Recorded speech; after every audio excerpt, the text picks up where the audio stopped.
Join me as I share a few simple editing tips and take you behind the scenes on my shoots. Nothing complicated, just little things I've picked up along the way, plus a look at how my photos come together. I'm Jane. Welcome to Fig Tree Images. Hi, welcome to the channel. Thanks for watching. Today I thought I'd have a look at something that people take photographs of a lot, and that's a sunset.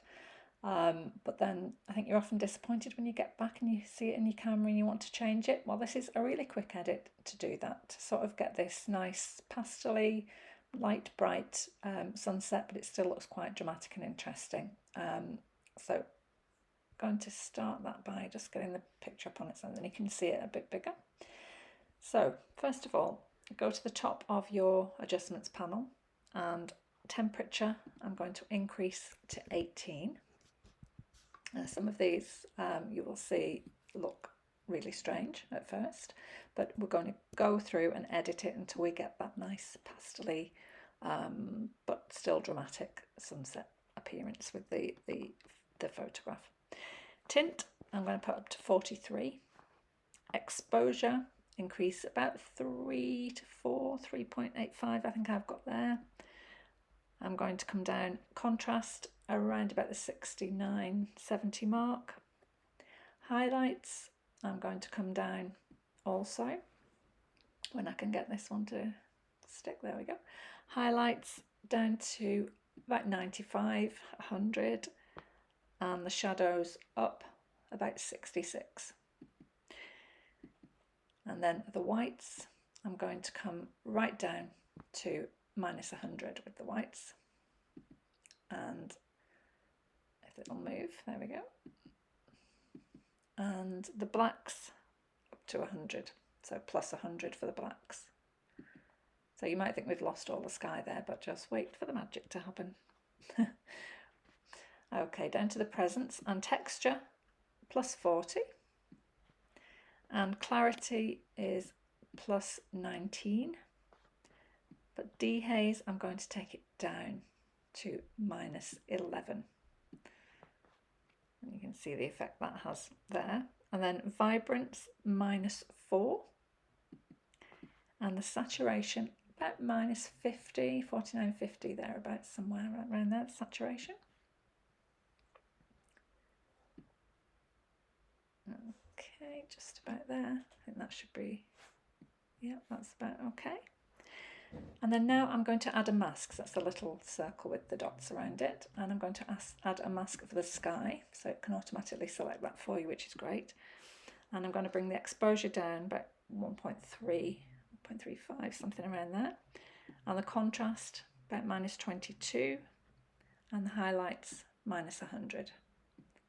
Right the way down. I want to get rid of as much of that overblownness actually there in the middle. There's not really a lot I can do with that, but we're going to have to just live with that. Shadows 40 up, whites down 33-ish, the blacks down about 4, just a little tiny touch, and then I'm going to change the temperature just tiny bit, just 1 plus 1, and the tint about 64.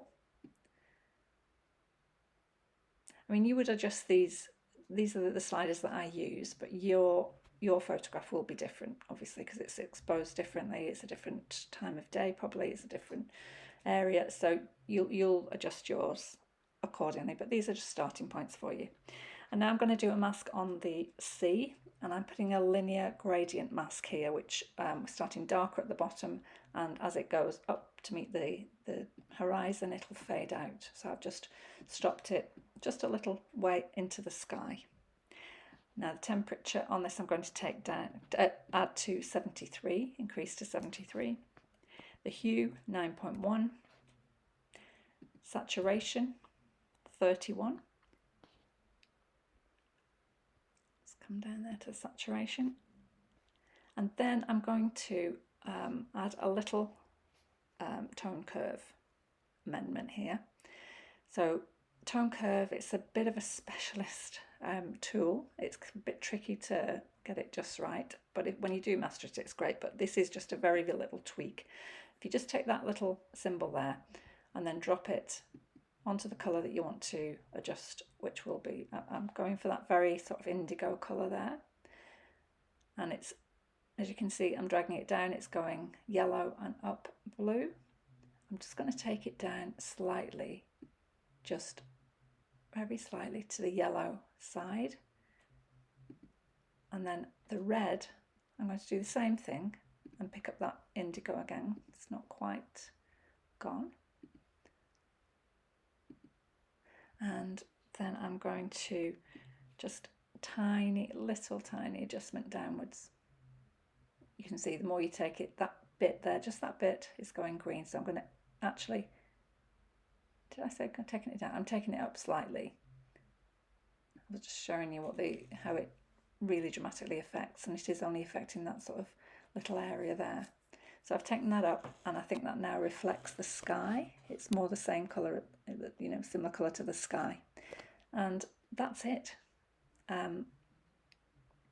That is the adjustment there.